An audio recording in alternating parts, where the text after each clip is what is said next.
John Caldwell. Good morning, John. How are you, Good sir? morning, Paul. It's great. I'm What's doing on? well. It's great to be here. Thank you, sir. What's on your plate this morning? What's going on with the Department of Transportation? Well, it's some ways it's business as usual, but we're facing the last session of the term, and so we're looking forward to seeing what the legislature can do to help us, Yep. Help you.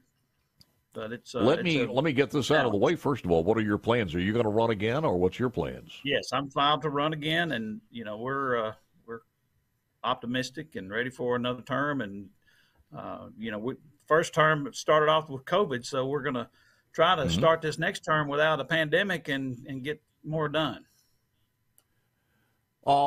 There's some talk in the well. First of all, let me go on this because there are so many bills out there that are going to be dropped during the next little while. Are any bills that you're promoting, or the Department of Transportation as a whole promoting, to get through the state legislative session the session? Not exactly. We are watching carefully, as you are watching, to see what gets dropped. I was a big fan of one last year that came out of the House almost unanimously to pay the MDOT debt, so it would free up some money so we can get some road work done. And that kind of was dead on arrival in the Senate, and maybe that'll get some new life. But that's about the only bill I'm watching independently of everything else. You guys talk That about was bonding and bonding as far as the service debt on bonding, and also the possibility of using that in the future. Does that play into some of the meetings as far as MDOT's concerned? well, only if they're bonding for roads. I mean, when they're Yes, that's talking what I'm about talking bonds about. for Yeah, anything, yeah. yeah. But we have a surplus that may not require that, and we also have the ability to pay that debt off. And so, we still have the $300 million that they took from MDOT back several administrations ago, not this current administration or even the previous, but several administrations back, where they pulled $300 million out of the MDOT fund and paid off the debt and started to try to build a surplus. Well, they've got that back. So if you take that as a loan and not a highway robbery, then they need to bring that money back. And I think the bill that the House came with would be a very good way to go about paying that back. Tell me about that bill. What's the House number? Well, there's not one right now. It was one from last year, and I think it went, like I said, nearly unanimous. I think there were 2 votes against it. Yeah. And but what I'm saying is that bill going to be rewritten this year and resubmitted?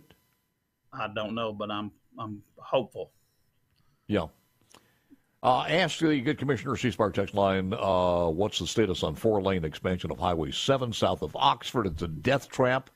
There's even a Facebook group of concerned citizens. The project was started and dropped 10 years ago.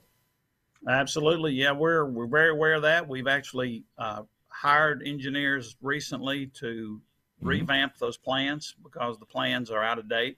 As they know, this thing was proposed and began over a decade ago, and so those plans don't meet current requirements with federal highways. So we have hired engineers to revamp those.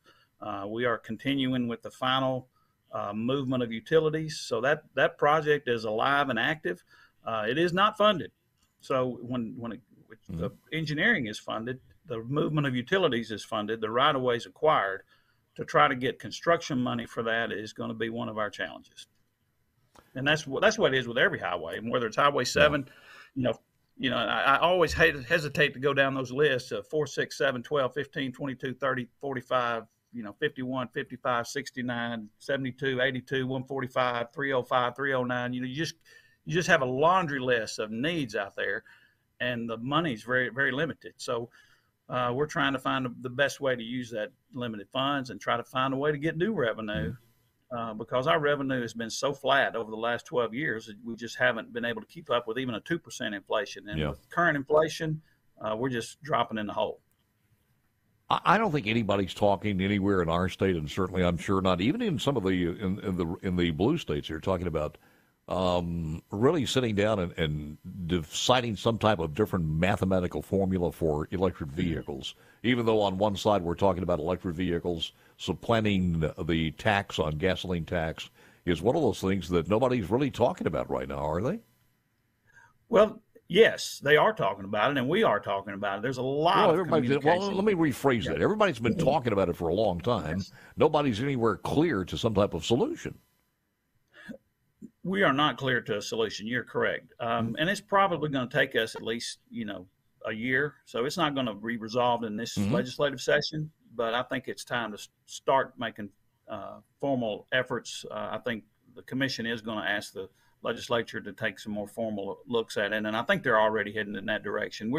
We are in, like I said, those conversations have been going on behind the scenes, and we are trying to find what the best solution. There's various proposals. Some are actually happening in other states, from tax and internet transactions. From one that I really hate that some of them are talking about is mileage tax.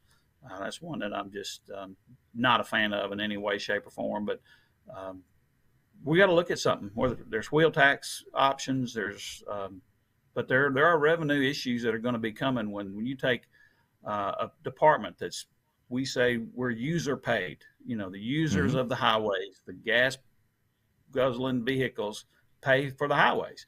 Well, now the users are going to be mixed with electric vehicles, and those electric vehicles aren't paying their fair share. So, and as time goes on, they'll pay less and less of their fair share. So, yeah, we have to address that and find a way to get that gap. So, any of my I don't know how in the world you do it. The only way you can do that, even if you said, okay, we'll put a toll on every single road we hit, you can't put a toll on the neighborhood street out to the main thoroughfare, or a gravel road in the country where gas is going to be used or mileage happens.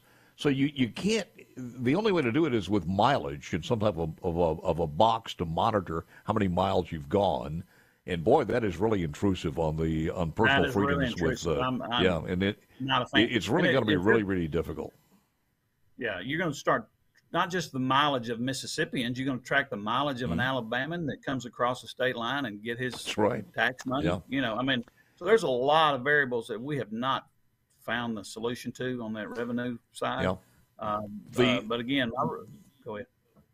The only way is wherever they get a recharge in the state of Mississippi when they're coming through is to have that one way or the other commensurate with what the gasoline tax is at that particular time. And I have no idea how to do that formula. Yeah, that's another hard one because we operate with regulated monopolies in our utility environment. So that's another piece that we have that certain states that don't have regulated monopolies don't have to deal with that. So some states don't work out on some of that. This is a short segment, and always hate this 8:37 spot here, but if there happens to be something that's burning at you, we're going to have to do that a little bit later on. But I do appreciate the time, and thank you for joining us, sir.